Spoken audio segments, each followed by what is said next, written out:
Welcome to this edition of Men Talking Mindfulness with your hosts John McCaskill and Will Schneider. On this show, we focus on helping men and those with men in their lives to unpack some of the complex challenges we face today by leveraging meditation and mindfulness practices. Each discussion is an environment free of judgment and criticism with a focus on vulnerability, authenticity, and inner peace. Let's dig in.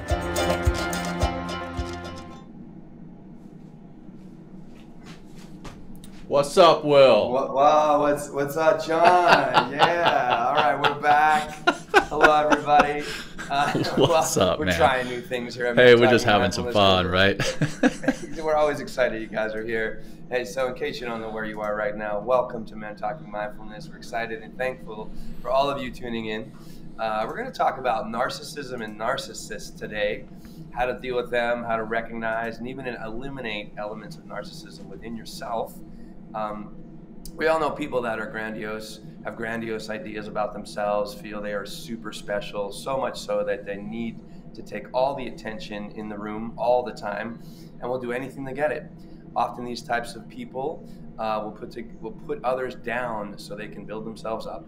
These people are called narcissists.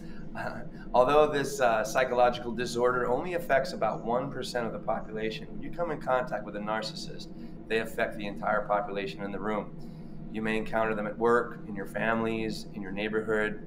So John and I have decided to take this episode to break down what narcissistic personality is and how to effectively navigate your way through this challenging relationship or circumstances. As you may know, John and I are not therapists, nor do we pretend to be. By listening to this full episode, we hope that you walk away with the following. What is narcissistic personality disorder, NPD, and who it is not, the different types of NPD, their characteristics, what to do with the narcissist in your lives, and how to set the necessary boundaries with them. Personally, this episode is a little tricky for me. I know people that are like this, and they might actually be listening. Are you talking about me, Will? Yeah, That's a little messed up, man. Well, shit, John. Like, I was gonna call you out later for being a fucking narcissist, but I'm just kidding. But no, John. Like, I don't think I could work with you, John, if you're a narcissist. Like, it just would not work. As you know, and as I was doing this research in the show, as John just kind of mentioned, I was thinking like I might be a narcissist too. So again, everybody, welcome to the show.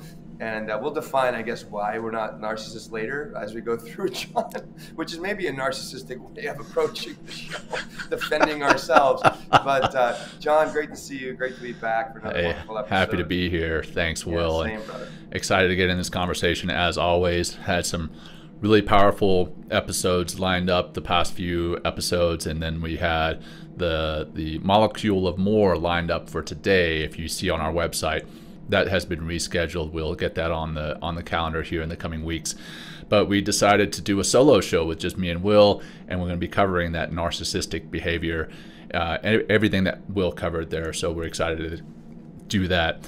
That said, a couple of announcements.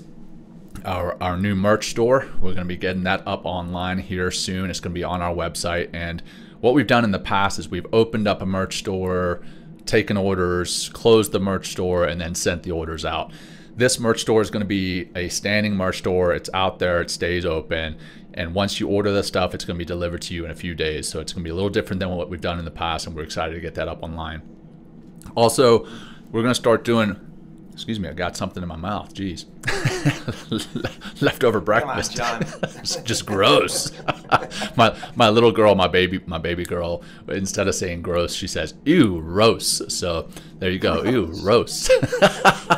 Anyway, hey, we're gonna start doing episodes where we answer your questions, and these questions, they're going to come to the show in the form of voice memos, and those voice memos will be played live right here on the show. So if you'd like to send us a voice memo to be played and answered on the show, simply text the letters MTM to 33777, and you'll get the link to record that voice memo. And if you don't want to text, just visit sayhi.chat/MTM. That's sayhi.chat talking.chat/MTM, and you'll get the same thing. You just simply record your memo right there.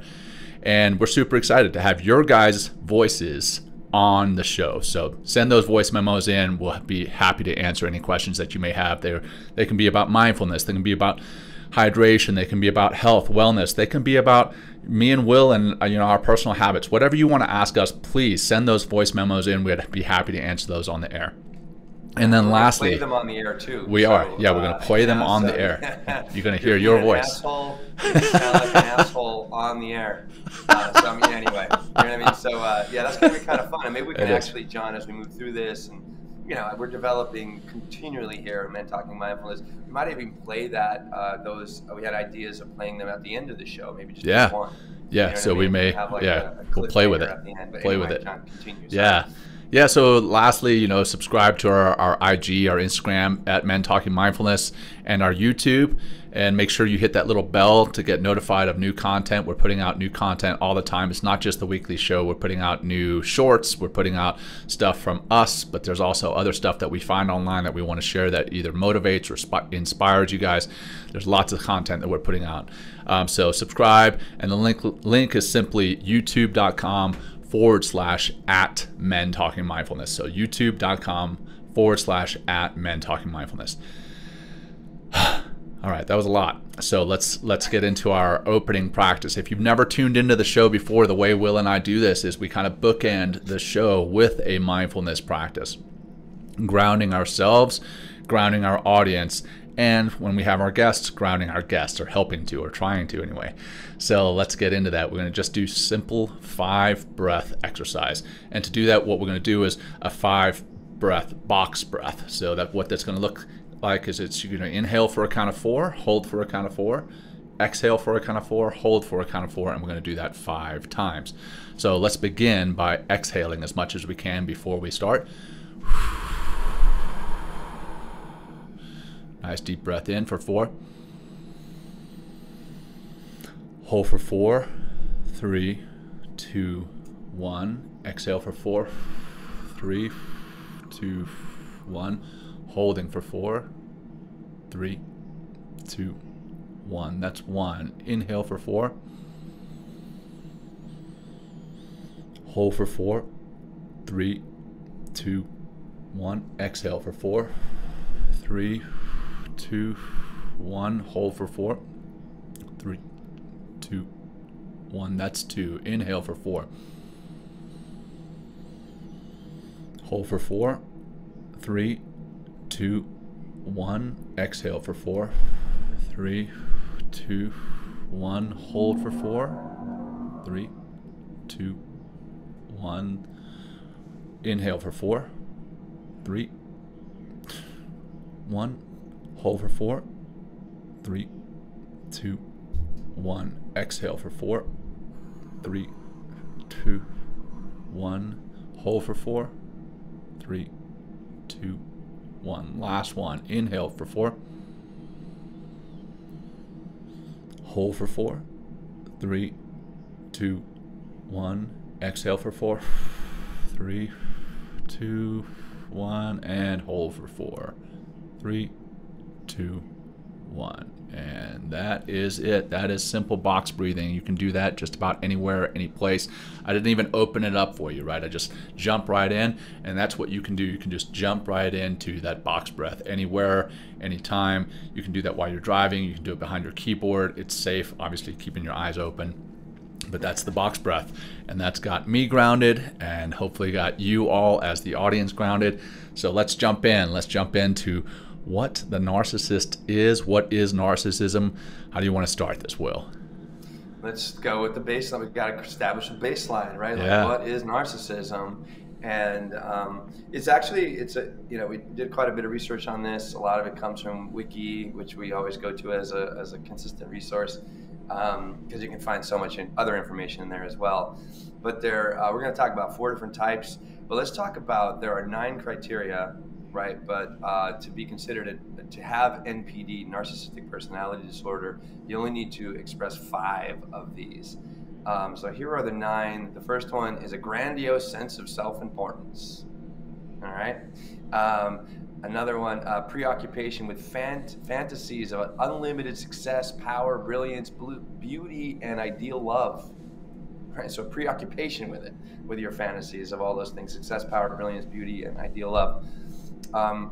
Believing, right, that people with narcissistic personality disorder believe that they are special and unique and can only be understood by or should be associated with other special or high status people or institutions. Number 4, right, requiring excessive admiration. And Jon has a little reference here to the Little Prince. So. Yeah. If you've ever read the book or seen the movie The Little Prince, there's one character in it that specifically asks for adoration and admiration, and he puts on a specific hat and he says, "Doesn't it look good? Won't you please tell me how good it looks?" And that's what that specific trait of a narcissist looks like to me, or reminded me of. So I just wanted to make sure we took a little pause there. That's why I have that in the notes, the Little Prince notes. Yeah. I'll read the next one and you got the rest, Jon. So another characteristic is a sense of entitlement. In parentheses, we have our unreasonable expectations of especially favorable treatment or automatic compliance with their expectations. So a sense of entitlement is a big part of a narcissistic personality. Jon, take away the last 4. Yeah, so the last 4 that we have here in this list are being interpersonally exploitative. And that's taking advantage of others to achieve their own needs. And I'm sure I see some comments coming in on the side here about relatives, husbands, spouses. I know several narcissists that are out there that I've been related to either by blood or through marriage or whatever the case. It's a tough thing, and they can be just that interpersonal exploitation. They lack empathy, so that if you personally have something going on, they won't acknowledge it because everything they have going on in their lives is more important. They're unwilling to recognize or identify with the feelings and needs of others. And then they're often envious of others or believe that others are envious of them. And then they show arrogant, haughty behaviors or attitudes. And yeah, we'll cover this in the beginning. It's 0.5% to 1% of our population has the narcissistic personality disorder. Now, I see some comments coming in. Hey, I think it's more than 1%. 1%. Wow? Question mark. Hey, there may be a higher percentage who have and show these traits, but may not have the actual diagnosed narcissistic personality disorder. So that there's definitely overlap there between those who show some of these traits and those who are actually diagnosed with this NPD. So from the NPD, there's 4 types of narcissism, and Will and I were discussing that before we hit record. I'll go through a couple here, Will, and then you want to cover a couple. So the 4 types. Number 1 is the classic narcissist, which is high functioning and is an exhibitionist. So egotistical, attention seeking, entitled, lacks empathy, and unable to read the room. How many of us have been in a room with a person that is totally unable to read the room? I know I have. Oh my God. And I shake my head. I'm like, I can't believe that this is what's happening right now. Like, they have no idea that there's 20 other people here that are trying to do the same thing and need their own time to do it, and they're literally hogging the entire space. Like, yes, 100%. Like completely unable to read the room. So, and then again from Wiki, further in this, it's associated that classic narcissist is associated with significant functional impairment and psychosocial disability, which includes self-centeredness, grandiosity, attention-seeking, entitlement, and egocentricity, and a lack of empathy, which is callousness, ruthlessness, manipulativeness, interpersonal exploitativeness, and hostility. They refuse to take risks in order to avoid failure or appearance of failure. I got to stop here because this is where I have definitely displayed narcissistic traits myself. So I'll stop here with the story. Please, and then I'll come back. Read it out. So I've shared this in some of my keynote speaking, in that we as people, as leaders, we need to get used to failure. We need to get used to and comfortable with fear. And in Navy SEAL training, BUDS, Basic Underwater Demolition SEAL Training, out in Coronado, California. It takes place in front of the beautiful Hotel Del Coronado. And there's an event that we do in SEAL training called rock portage. And rock portage is taking these inflatable boats and rowing them past the surf. So now you're out where it's nice and calm, or at least calmer, and then rowing them over from the training compound over to in front of the Hotel Del, and then catching a wave with these boats to the rocks and landing these inflatable boats on the rocks, which sounds easy with me saying that, but it's not easy. It's kind of ugly. You get thrown on the rocks, people get trashed, people get hurt, things break. Yeah, it's very dangerous. It's one of the more dangerous events that we do. We call these events evolutions. I don't know why we call them, but it's a dangerous evolution. And in the daytime, it's kind of fun because you see what's happening, and then on the beach you can see that there's a whole lot of tourists lined up to watch the Navy SEALs doing this training, right? And so you want to impress them, and you're like, oh yeah, I got this, I'm so cool. And there's definitely the narcissistic side there, but that's not what I'm here to talk about. I'm here to talk about what happened later that night. So the same thing, fast forward 6-8 hours, whatever it is. Now we're doing it in the middle of the night, and there's no tourists there to watch it. So you can't see the rocks very well. You can hear the waves crashing behind you, and you know it's dangerous. And it's quite honestly, it's a terrifying experience somewhat. It's also it's fun, but it's also terrifying. But I was more afraid of failure than I was afraid of being hurt, or afraid of the rocks, or afraid of the waves. I was more afraid of failure and looking bad. What would failure do for you in this circumstance, Jon? Just to what did that failure mean? You know what I mean? You fail? It means that you don't land your boat on the rocks perfectly. Failure is, in my eyes, at that point, in this specific instance, failure was imperfection. And I was afraid of that imperfection. So I waited. I have a whole boat crew. I'm a boat crew leader. I'm an officer in the training. I'm not a SEAL yet, but I'm an officer waiting to become a SEAL, or training to become a SEAL. And we look around, and there's all these other boats, and they're taking these waves, and they're imperfect waves. They're like kind of choppy. That doesn't look right. And I'm like, oh yeah, we're waiting. And the guys in my boat crew are like, hey sir, are we going? I'm like, not yet. We're waiting for the perfect wave. And finally, the perfect wave comes. And we catch this perfect wave and we land perfectly, and we do everything perfectly. And I'm like, in my mind, I'm like, hell yeah, we nailed that. And then from behind the rocks, I hear the instructors yell, Mr. McCaskill, where the hell have you and your boat crew been? And I came back and I was like, Instructor so-and-so, we were waiting for the perfect wave. And that was the wrong answer. They're like, oh, you think things are going to be perfect on the battlefield? You think things in wartime are perfect? Which, of course, they're not. So I had to pay the price. Like, I had to do push-ups and sit-ups and get muddy and all this stuff. But guess who was right next to me doing that? My men who were on my boat. They were paying the price for my fear of imperfection. So why I'm telling this story right here is that it ties directly into I refuse to take a risk in order to avoid failure or the appearance of failure. I didn't want to appear bad. I didn't want to appear imperfect. So I was totally being narcissistic, and that's a lesson that I learned and carried with me for the rest of my naval career, and hopefully applied it through the rest of my naval career. I have to, if anyone that worked for me or with me is listening and you have a different opinion, let me know. Well, I work with you, Jon, and like look at the way we started the show today. Like, right? Yeah, imperfect, right? Having some fun. All the time. Yeah, I think you, if you tuned in early enough, you may have even heard me and Will say, "Hey, we're going to walk in the background." Anyway, so that's the classic narcissist, right? The last point on that classic narcissist is the psychological inability to tolerate disagreement, contradiction, and criticism. It makes it difficult for persons with NPD to work cooperatively or to maintain long-term professional relationships with superiors and colleagues. All right, so that is the classic narcissist. The next type is the malignant narcissist.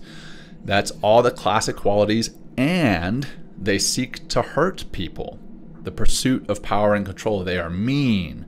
They weaponize circumstances for selfish gains. They wreck people's lives. So they are truly active narcissists. They want to make everybody else worse so that they can feel better. That's the malignant narcissist. And then we've got two more, and I'll let Will cover those next two. Yeah, we have, and this reminds me, it's Buster. Buster, I'm thinking of like Arrested Development. It's just a bunch of narcissistic personalities. I love Arrested Development, man. This is Buster. If you remember Arrested Development, remember Buster. Buster plays the victim, right? I mean, so this is the fragile, covert narcissism. Narcissist is what this category is called, or what this third type of narcissism is. So again, fragile and covert narcissist plays the victim along with expressing all the classic narcissistic personality qualities. This type is defined by the feelings of shame, envy, resentment, and inferiority, which is occasionally masked by arrogance. There's also a sense of entitlement, a belief that one is misunderstood or underappreciated, and excessive reactivity to slights or criticism. Constantly, again, play the victim. And, so I have a quote here. They feel they are so special. How can anyone do this to them, right? They try to control from the top down, right, and inside out, right? Instead of manipulating you in the environment, they try to manipulate you from the inside out. So that is what a fragile or covert narcissist is. And they really just play with your feelings because they're so, wrapped up in their own emotions, and they want everyone to feel exactly the way they are. So they manipulate you and your feelings in order to. Would that be? Yeah. What's it called? Is it gaslighting? Oh, big time. Yeah, gaslighting is a huge characteristic of all narcissists. But yes, absolutely. Yeah. Yeah, that's what it sounds like. Part of this. Yeah. Yeah, absolutely. So then the last one is your communal narcissist. And we see this play out quite a bit on social media, right? Communal narcissist is a form of narcissism that occurs in group settings, is characterized by an inflated sense of importance and the need for admiration through others. In relation to the grandiose narcissist, a communal narcissist is arrogant, self-motivating, and shares the sense of entitlement and grandiosity. However, the communal narcissist seeks power and admiration in the communal realm. They see themselves as altruistic, saintly, caring, helpful, and warm. Individuals who display communal narcissism often seek out positions of power and influence within their groups, and will do anything to get attention and don't care how they get it. Social media attention, sorry, I wrote that. Social media attention sluts is what I wrote. Sorry. I get it. We're uncut, unapologetic. But those are the four, and there are other sub categories, but these are the main four that are recognized, in the, scientific and sociological literature. Well, we've got a couple of comments here about whether or not this show is live. Yes, this particular episode is live. We're recording it right as you guys are watching it. And then I've also got a few people that I would like to ask you all. Some of you have said that you were married to a narcissist, or that your mother was a narcissist, or whatever the case may be. And I'm going to ask you this, Will, I'm going to ask this to you too, Will. But if you're listening, if you're watching live right now, so it is Wednesday, July 26th, 11:24 Mountain Standard Time, Mountain Daylight Savings Time, actually, right now. But if you're listening live, watching live, what do you feel regular interactions with a narcissist individual may look like? What does that look like? What does it feel like? Because I honestly have some. I've known some narcissists. They're still in my life. I know narcissists now. I just because of their need for constant attention and their need to manipulate the environment in order to get their attention. I've always feel like personally, I just don't feel like they give a shit at all about anything I say, everything I do, anything that comes out of my mouth. So it's really, I just feel a huge sense of emptiness in those relationships.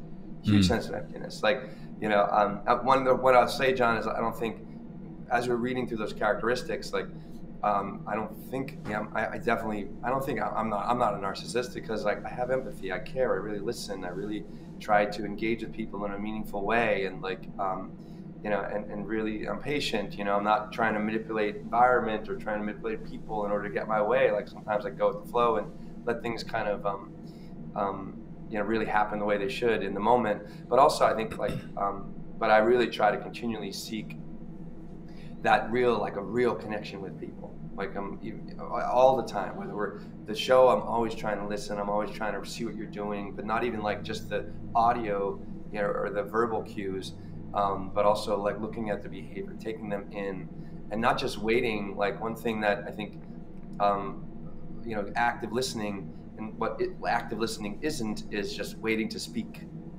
Right? Or like, I guess a narcissist would use the language that's coming out of someone's mouth in order to manipulate them in some way, or at least grab their attention in some way. Right. That's what I just feel an emptiness when I'm around a narcissist, because it's all about them. It's all, whatever it is. Like, I had for a long time in my family, they're no longer with our family anymore. They're kind of divorced from the family. They had that fragile, covert narcissist. Everything was a fucking problem. They were all constantly trying to, even before they entered the room, they'd be like, "Oh, I'm so tired." Or I'm like, "Oh, life." You can just feel they're always life is so hard, and please have pity for me all the time. Like, oh my God. And then like you can even tell when you're interacting and trying to really connect, like with a person, and a person that's a narcissist, it's just empty. They just have like a shield up, and you can just see that I'm just like, they don't even give a fuck that I exist right now. They're just waiting to speak or waiting to, talk about their problems instead of really taking you in. And, in an empathic way, I'd be like, "Oh, wow, Will," or "Wow, John." I'm like, "Wow, that's a really difficult circumstance. Like, talk about it, tell me a little more." So anyway, that's that. I mean, I've experienced this. For sure. And it's annoying. And what I do is I try to eliminate, because I don't want to waste my time, in these circumstances or with these types of people. So I just limit my time with them, or I've just kind of cut them out completely, because it's like, you got to recognize it right off the bat, or it's maybe not right off the bat. Maybe they are even really good at being that covert narcissist, hiding it for a while, and then it comes out. But when you realize it comes out, if you're in a position to either address it or cut them out, I think that's an important step that we have to be able to take. And I want to read a couple comments here that people made. Well, number one, we do have a podcast. So someone said, "Is this going to be play again?" Right? I hope this is available to replay. Right? So hey Rick, hey, thanks for tuning in today. It must be one of your first time.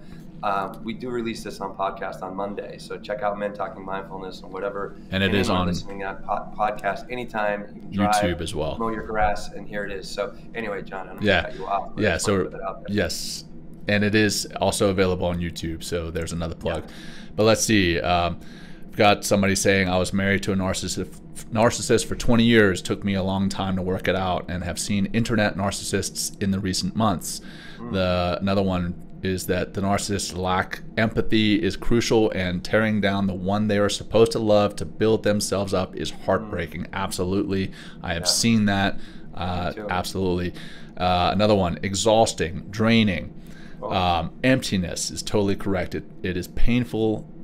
It's painful mentally, emotionally, and physically. So we've got a lot of great comments coming in, so thank you for participating. Great stuff here. It's extremely draining. I'm going through a divorce now and realize how she was a covert narcissist and gaslighted me for years. So we feel you, and that's why we're doing this episode, is so that we can help to highlight these aspects or attributes of the narcissist, and then either address them or walk away from the narcissist. Yeah, we're going to get into the boundaries and stuff that are needed a little bit later from our research and from our own experience as well. Thanks for your comments. Keep having them flowing. Please, these are great. As you roll through. Yeah, really great. I mean, it's amazing. I know someone wrote, "Is it really just 1%?" That's what it is now. It could be, I think also, as I was studying this, it could be higher in different populations. Like someone mentioned their father was in the film industry. So there might be more narcissists in LA versus somewhere in West Virginia or something like that. You know what I mean? Yeah. So it's like, Yeah, I mean, I'm sure there's a lot of narcissists in New York City for sure. And we have 8.5 million people here. So you're going to probably run into more of them. Plus, if you come back to the first type of that narcissism, like the classic or high functioning narcissist and exhibitionists, like I know we're going to talk about this in a little bit, Jon, as well. It's like these are, you can really be a go-getter as a narcissist. It's not like you're failing everywhere in your life. Yeah, like you can really achieve quite a bit. Go ahead, Jon. I think that's an important point. There's a distinction, and we're going to cover this, a distinction between, having a healthy self-esteem, and we've talked about on the show having that self-compassion as well, and then narcissism. And then there's also, I would say, there are times when there are parts of narcissism that can be a positive thing, right? Leadership. Like you probably won't step up to a leadership role if you don't have that competitive side and that high self-esteem. But that can become problematic if you are a leader who is narcissistic. Then you start lacking empathy for the people that work for you or that you work with, and that causes problems throughout the organization, causes toxic cultures, right? Oh, yeah. So we have to be aware of that. Now, how do the healthy self-esteem and that self-compassion that we talked about earlier this season, or rather last season, how do they differ from from narcissism? Well, again, that healthy self-esteem, that's about respecting yourself. And quite frankly, somebody with a healthy self-esteem not only respects themselves, but also respects those around them. Whereas Right. the narcissist, they feel that they need that constant feedback. Hey, I am either actively getting that constant feedback, or I'm going to start breaking everybody else down around me actively so that I can feel better without being lifted up. I'm just going to knock everybody else down around me. So that always, or rather often, comes at the expense of others. Yeah, and I think that's the difference. Right? Egocentric, need to grab 100%. attention. And it's funny, Jon, you talked about leadership and versus, but we had a couple episodes, boss versus leader, and I have it here on my desktop, the qualities between a boss versus a leader. And the boss is definitely more of that narcissistic personality. Not saying they are, but just listen to the qualities we've already talked about as what a narcissistic personality person is, and listen to the qualities of a boss. And then I'm going to cross over into what a leader is, right? So a boss, and think of like in terms of narcissism as well, a boss is an individual who is in charge of the employees or an organization. Okay, so in charge, right? And their characteristic, they drive employees, they depend on authority, they inspires fear, they say I, all about me, right? Places blame for breakdowns, right? That's definitely, because again, it's like they're perfect, so everyone else is the problem, right? And not me, right? Knows how it is done, right? So again, no ability to like beginner's mindset, no humility, no like, wait, you know what? You're the expert here, Jon. I should really listen to you. So even as the authority figure here or the boss here, let me just listen because you have 15 years of experience or whatever we're talking about, and I have almost none, right? So you should really listen and be humble, and instead of like, oh, I know. They use people, they take credit, they command, and they say go. Whereas a leader, right? And this is, this is an effective way to lead, right? And go back and listen to that boss versus first or second season or something like that. Really great, early on. Quality stuff there, right? So a leader is an individual who possesses the ability to influence and inspire others towards accomplishment of goals. And their characteristics are, and compare this or think of this, compared to narcissistic personalities, they coach employees, they depend on goodwill, they generate enthusiasm, they say we, fixes the breakdown, so therefore they need to take responsibility for breakdowns. They show how it's done, they develop people, they give credit, they ask, right, instead of commanding, and they say, let's go together.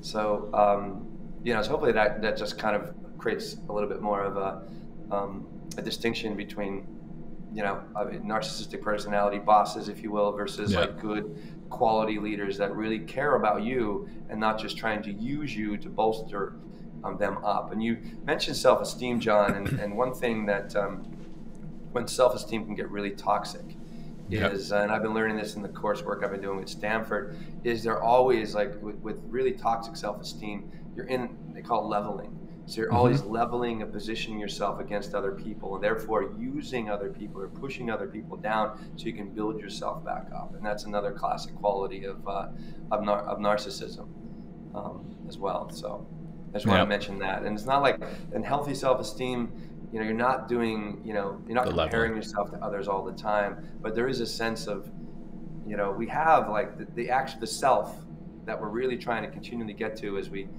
discuss so many of these different topics on Men Talking Mindfulness is the capital S self. And the capital S self, part of those 8 C's of the self, 2 of them, we talked this last week with Dr. Frank, which is such an inspiring episode, are confidence and courage, right? That's part of us. So, we need to develop those skills, or that's not even develop, we need to bring forth those skills that are already inside of us. And that's just going to help us to rise into a natural and a healthy self-esteem. Yeah, 100%, man. And more great comments coming in. So this is an episode that's very interactive. So I definitely appreciate it. We got a comment or a question here: are narcissists born or are they made? And I think I don't know this for sure. Again, Will and I are not clinicians, but for my belief and my opinion is that narcissists are made. They are made through negative reinforcement or positive reinforcement in the family, in social circles, in culture, in school, and I think the probably that 1%. I wonder if that is taking into account the world since social media. Granted, it's been 20 years or so since social media has been out. But I wonder what it was prior to social media versus what it is now.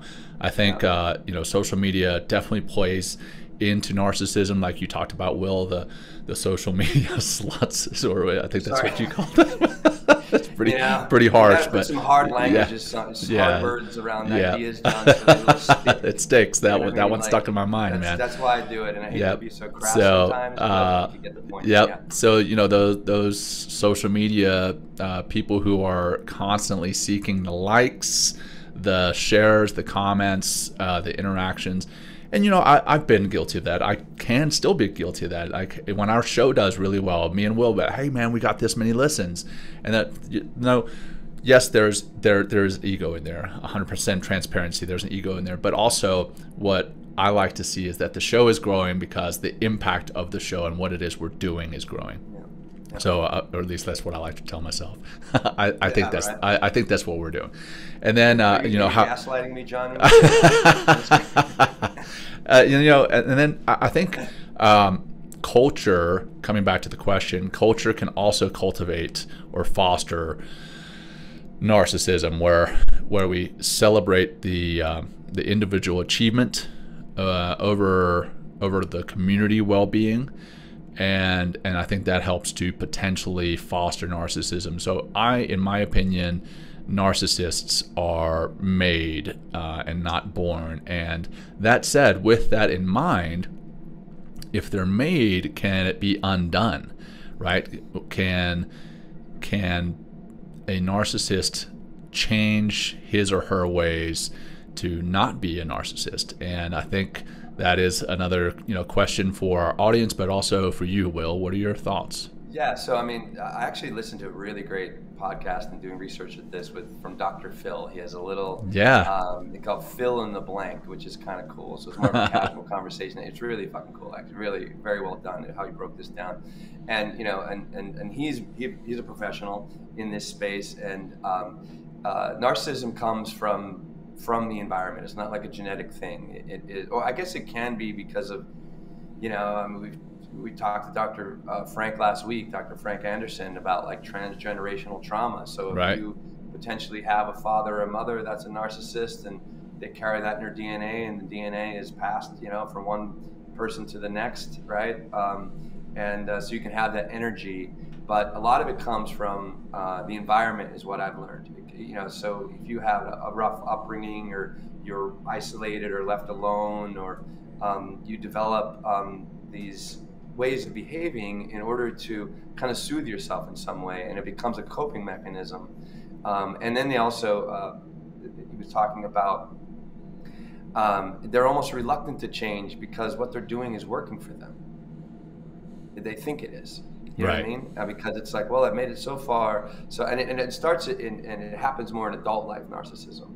I don't know if we have the ability as a child to, we're already so self-centered anyway as a child, because that's just how our brains are, and our needs need to be met, and we have no other way to satisfy those needs except for asking for help from other people. And there's so much attention given to us as children. But I really feel also, John, it'll really be interesting after, almost 20 years of social media, and it just seems to be getting worse and worse and worse, especially especially children, like 3, 4, 5 years old, like a way that adult or parents pacify their children, you just give them their phone. Yeah. And, it's always this very myopic, vision of themselves. And then I'm just thinking of all the selfies, John. Look at me, look at me, look at me. And then trying to continually, develop creating patterns or behaviors in order to create content for likes and this and that. And it's always looking out, always trying to receive glory and adoration and, appreciation from outside instead of working from within, and that's why mindfulness and the practice of mindfulness are so incredibly important, because they get us on the inside to really get to that self leadership.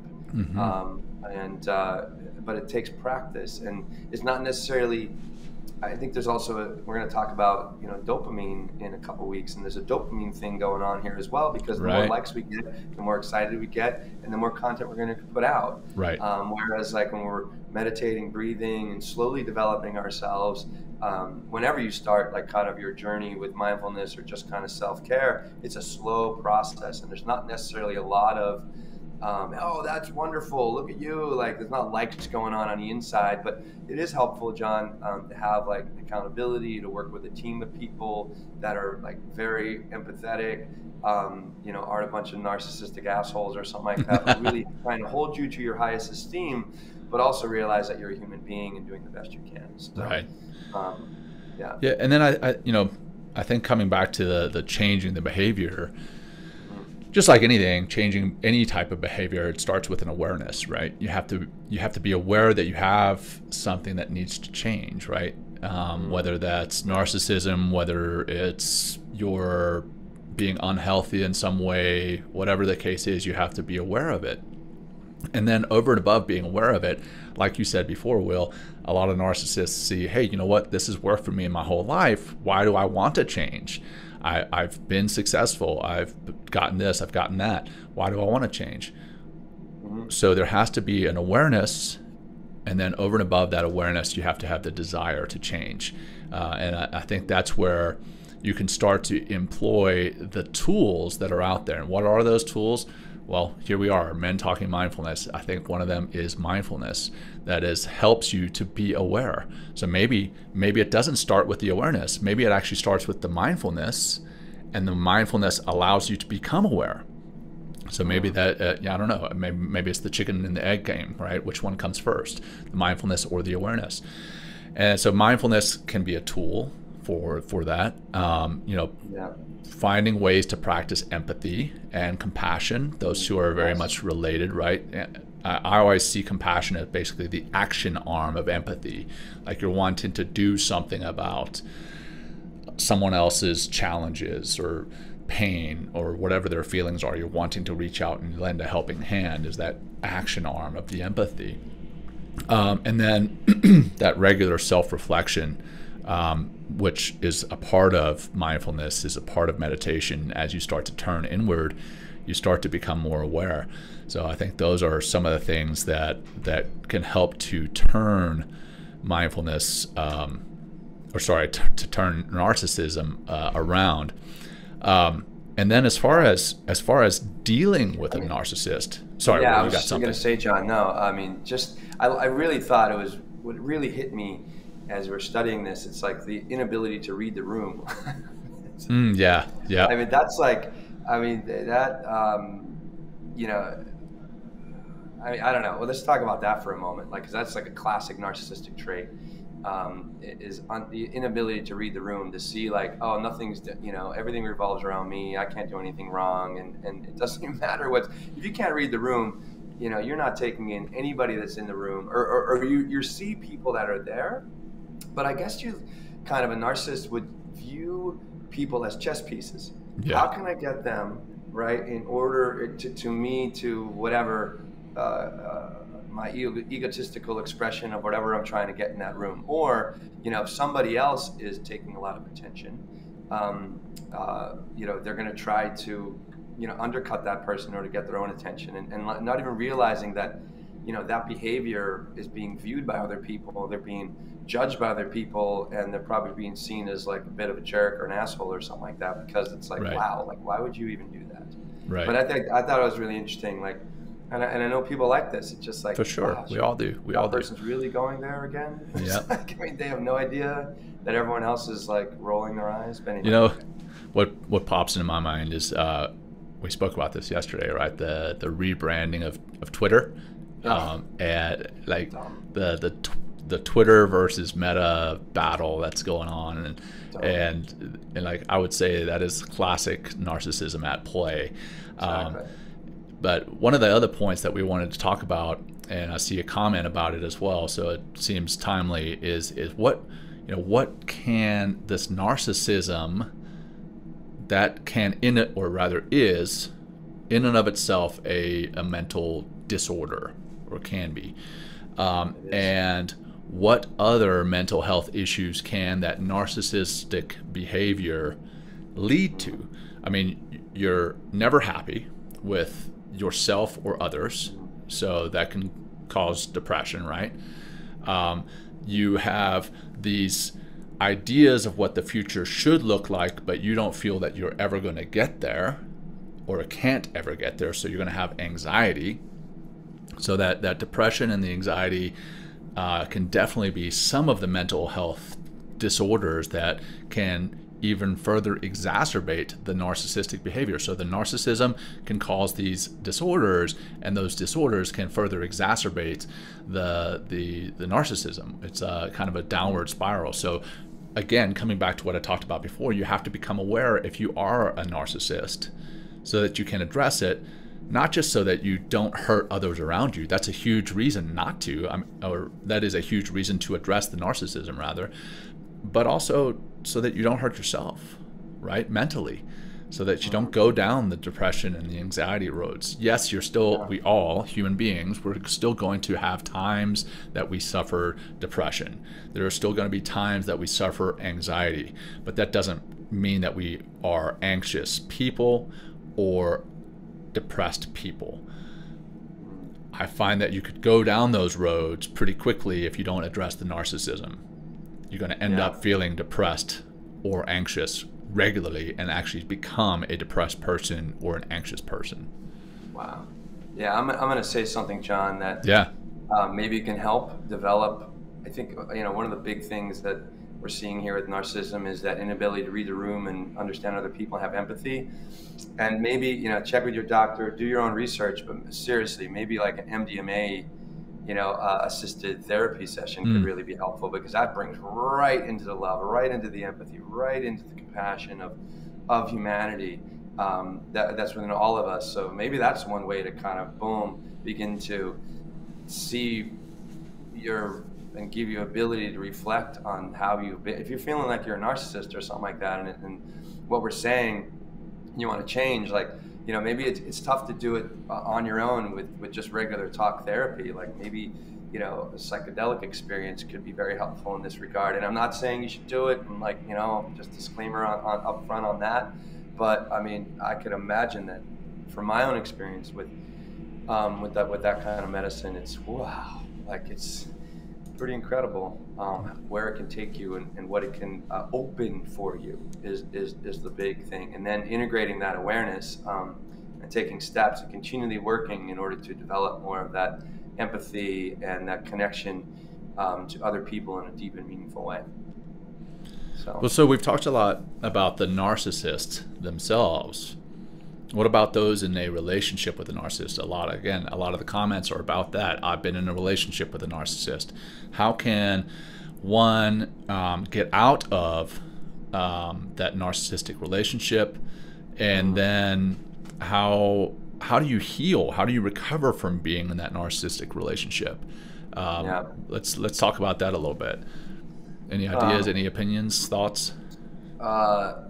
Well, I mean, just from the research that I've done, and and I mentioned also, it's like so hard. You just feel so empty when you're with a narcissist. It's like nobody else exists. And it's like I got to put up with this behavior. Why did I put myself in this situation? Through my research, it says establish boundaries. Yeah. Really key. Like really establish solid boundaries. So maybe that could be, a particular, only going to stay here for an hour, or only going to talk to them for a certain amount of time, or not going to try to put myself in a situation where they're trying to grab my attention or anybody else's. That's just, it's hard. Like I have somebody in my family that was married to a the covert narcissist, and it's really difficult to be around this person, the covert narcissist. It just, for sure. I was going to say, go ahead. I was going to say, find a way to get them to therapy. But again, if they're the narcissist, they're most likely going to have to do them themselves. They're perfect. They're not going to have you tell them that they need therapy. But you could use the therapy yourself, right? You could do that self-care. And maintain your own mental and physical and spiritual wellness through that. So that's in the relationship itself while it's still going on. But then afterwards, like once that relationship is severed, there may still be this, specifically if you've worked with someone who's gaslighted you, you may get like this thought in your head like, oh man, it was me, I was the terrible person, I need to go back to them. And I need to get, help for myself.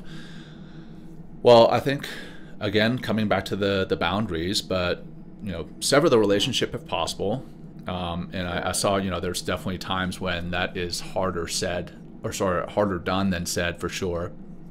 But you have to recover from that through that self-care, healthcare, mental health, all the things that we've talked about on the show, taking care of yourself, going out and seeking support from your friends, your family, and have them support you and show you that you are in fact not the cause of what it is you're feeling. I think that's important.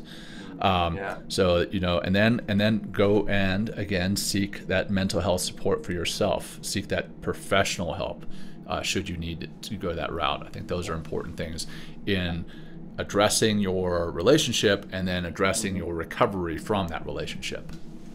I have, good deal on the recovery. I mean, because it could be, if you've been really gaslighted for a very, very, very long time, I mean, it's got to be difficult to recover from, like, what reality am I really in? Mm-hmm.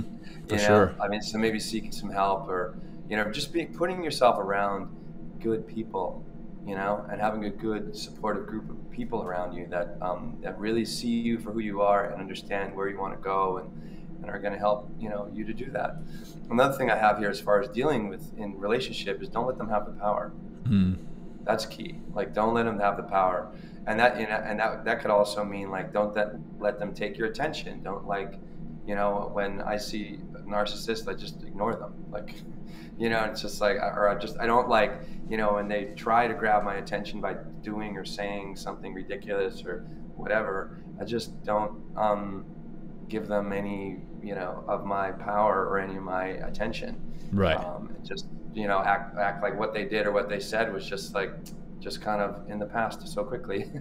And then, don't let them make you feel bad about yourself. Right. Or bad about who you are. Like, that's the one way of manipulating. And the last thing I have here as far as, like, don't take the bait or don't be the bait.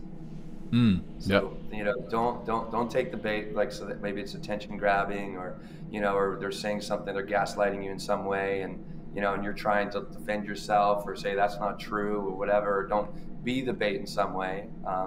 So just something, and then, again, at gaslighting, because they just don't, maybe also, John, what I have here, when you do confront a narcissist, or or you're dealing with some sort of narcissist, or kind of calling them on their shit, whatever, with narcissism, the way they come back is, I didn't say that. Right. That's one thing. Another one is, oh, that's not a big deal. Yeah. Yep. That's all the gaslighting, man. Yeah. Right. Yep. And then another one is, they're always making it about you and never taking responsibility for anything they're doing. Right. So a couple more here is like, why are you being so sensitive? Right. I'm sure our audience has probably heard of some of these before. Another one here is, what's wrong with you? Right. Yeah. Right. So all the positive things are about me, all the negative things are about you, right? Yeah. They take all the accolades and none of the blame, is what I've seen. And coming back to the dealing with a relationship and then recovering from those relationships, got some great comments here. One is, it's best not to deal with them if possible, right? So but if it's already too late and you're in a relationship with them, we've talked about ways to deal with that, manage that.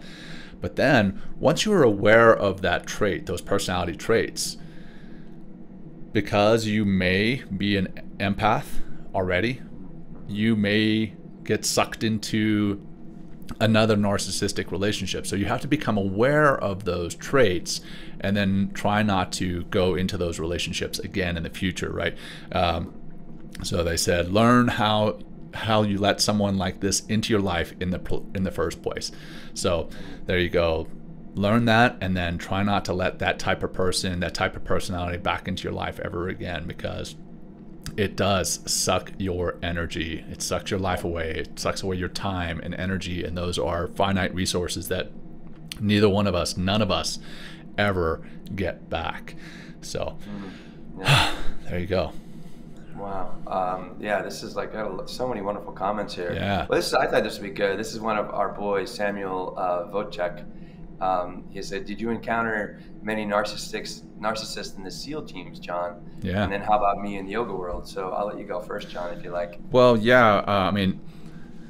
Again, we came back to where narcissistic behavior could be beneficial, and I think the SEAL teams is one of those areas. You need some Type A personalities who kind of think they're invincible at times, because what we do on the battlefield is somewhat unrealistic when you look at it with way outside of reality, right? Yeah, we make it happen, and the downside though is coming back to that lack of taking a risk. I've run into people in the SEAL teams who don't want to take a risk, and again, I address my time when I've lacked wanting to take a risk because of the fear of imperfection, the fear of looking bad, sounding bad, of performing poorly. So yes, Sam, I've definitely run into narcissists in the SEAL teams, and that has both benefited the SEAL teams and hurt the SEAL teams 100%. So Will, what about you and the yoga students, and what about other yoga instructors? Yeah, students, like, I don't necessarily get to know all of my students, so, I don't really have those kind of interactions necessarily with the students, but teachers, absolutely. I think that's, there is a lot of showiness for yoga teachers, like, look at me do this pose, and there's a way that, as a teacher, it's important to demonstrate poses, but the way that you demonstrate poses and the way you speak to the poses, it doesn't have to be about like, oh, look at how incredibly my form is, and listen to all the wonderful words coming out of my mouth, beautiful, like way of tone that I'm speaking. It's like, oh my God, dude, like, shut the fuck up, and it's just, it is. It's sad that there's teachers out there that are like that. Typically, like, they're not, I don't know, like their classes might not be as popular, or they're just like, they really seem, I heard someone describe the other day about what it's like to really be taught by a teacher, and this goes in any place, but definitely in like more of the spiritual or, you know, mindfulness and meditation practices or yoga practices, when you're really connecting with a teacher that really knows their stuff and they're delivering whatever they're teaching you from, you know, their own experience, but, you know, it's like a fresh loaf of bread. So it's like, you're just like, oh, well, I really needed that. Like, that feels so good right now. Versus like a narcissistic teacher, it's going to be stale and old because they're not taking risks. They're not even reading the fucking room. Like, think about it. They're not even reading the room. They have no idea what their students are doing because they're so locked in their own personality and so trying to be fixed mindset. Sound perfect. What's that? They got the fixed mindset. Totally. Yeah. And I've had, you know, students of mine that go take other teachers, and they'll be like, oh, I took so-and-so's class. I'm like, oh, what'd you think? And they're like, oh, it just seemed so, they were just so inauthentic or so not connected, or just, they didn't, you know, it was stale. Yeah. And I think that goes for, you know, when you're really speaking to a genuine person, an authentic person that, you know, is dealing with their own stuff, but also, you know, has a sense of authority in the sense of like an expertise with what they're doing. Like, it should feel like there's an authenticity and a vulnerability and like and a yin and a yang and connection in a really meaningful way, because we're listening and responding and synthesizing like the actual moment for what it is, instead of, you know, saying, you know, zooming out and being like, oh, well, I'm so important that, you know, you obviously think I'm awesome. I put on my favorite shirt today or whatever. You know what I mean? It's like, wow. I did put on my favorite shirt. Did you? Oh, and you didn't even recognize how. Shirt on, John. You know, but I think that's like, you know, so if you're not feeling like you're being taught by a fresh loaf of bread, then, you know, I wouldn't go to that class. And maybe they're not a narcissist, and maybe they're just a younger teacher and they're developing their skills as a teacher. So give them that grace. But if someone's been teaching for a long time and you feel like what they're doing is stale and old and boring, you know, they might be a narcissist, and, you know, take a step back. So. Well, right on, man. I think we've covered a lot here, brother. Unpacked, you know, what a narcissist is, the attributes of a narcissist, the types of narcissists that are out there, dealing with a narcissist, how to not become a narcissist, and then if you are one, or if you're in a relationship with one, how to deal with those things as well, those challenges. You got anything else, man? I think we're coming up on. We're pretty good. Maybe just a couple questions if I'm just rolling through. You know, some of the comments here, and then have some questions. See, one. Really, there's David. One that's just kind of an administrative question for our audience. Yes, this is streamed to YouTube. It's streamed live, but then you can go back and watch it later. And again, it's also out in podcast form the following Monday. So we go live on Wednesdays at about 1 p.m. Eastern time, and then we go and then that resides on YouTube forever. And then we go on podcast the following Monday morning. So that's when you'll be able to listen to this differently. So that's an admin question that was coming up. And then a couple comments. Getting out, change can be difficult if you grew up in that environment. The chaos is comfortable. Yeah, the chaos is comfortable. And you don't always self-recognize you are stuck in a loop or getting into the same types of relationships. Great point there. All right. Anything else there, Will? No, they have your, you know, they suck your energy, and they really do. Yeah, for sure. Best not to deal with them if possible, right? And again, if you're working with someone that is gaslighting you, that is being appropriate at work, you know, like one thing that action over words, like if you're going to set a boundary with this particular narcissist, like follow through with your action. You know, or something like, hey, if you're going to do that again, I'm going to go to HR and I'm going to take care of this problem and I'm going to report you, right? And if you don't, then you've given them so much power, because now they think like whatever, like, oh, they're afraid of me or this or that, you know, or what I did wasn't so bad anyway. It's their problem and they're too sensitive. So, you know, take action, and that action could just be like, you know, taking them off of your social media or just eliminating them, sadly, from your life. And I say that as like, you know, as an ambassador of compassion, John, but maybe that's the one thing that maybe will wake them up, but you're also protecting yourself in those circumstances too, and not like, you know, taking your energy, your most precious element or thing that we have on this planet is time. So really take a look at where you're putting your time, and if you're putting your time and investing your time into narcissists, I would definitely suggest going another direction. Yeah. So, setting and managing those boundaries. That's and respecting those boundaries and making sure they respect those boundaries. A lot of the time we'll set a boundary and then we draw that line in the sand and then they cross it, or we cross it, and we're like, okay, well, I'll just draw a new line, right? Well, we have to set those boundaries and respect them, and then make sure the other person in the relationship respects them. So that's a little bit more about boundaries there for you, Dana. I saw that comment. So yeah, thank you for that, Dana. All right. Thank everybody for listening. Yeah, thank you. This has been fantastically engaging, and this is what we're hoping that the future shows will be like. Continue to be engaging like this with the comments on the side, but we also hope to have those voice memos. So if you didn't hear at the beginning of the show, if you tuned in a little bit late, in the future, we're going to be taking voice memos and addressing your questions on the air. We're going to play your voice memo and then answer that question on the air. And to do that, you can just simply text the letters MTM to the number 33777. So it's 33777, text MTM, and that will take you to the link to leave us that voice memo. And Will, I'm going to turn it over to you to do the closing practice, and then we're going to wrap this up in a bow and call it done.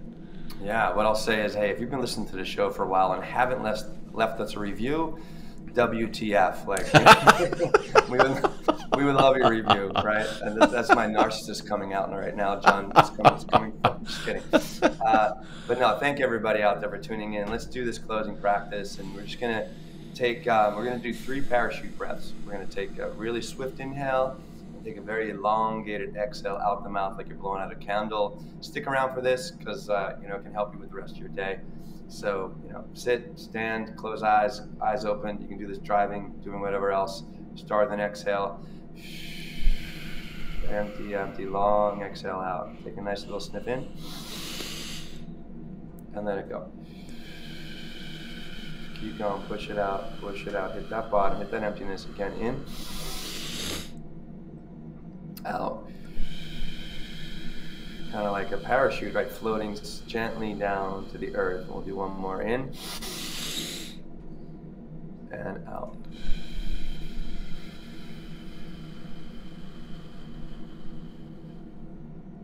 Awesome, guys. Thanks for showing up. And if you want to do more of that breathing and meditation, I'm going to plug my Wednesday evening class, John. So 5 o'clock, the midweek refresh set, Wednesday today.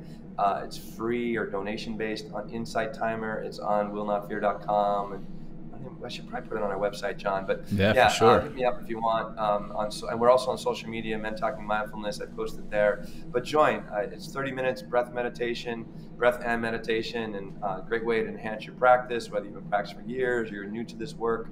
And it's free, so no reason not to drop in. So thank you, everybody, for listening. Thank you, John, for this wonderful episode. Thank you for all these people that have put together all this Wikipedia, information and stuff like that. And again, really appreciate all you being here. And John, last word. Yeah, for sure. Well, a couple of things that, we're, again, just last plug for the merch store that's going to be coming out here, and that's on our website. So Will mentioned we're on social media, but if you just go to our website, mentalkingmindfulness.com, that merch store is going to be up there soon. And a team email is on there too. Like if you want to email me and Will at the same time, and that'll also go to our production manager, David.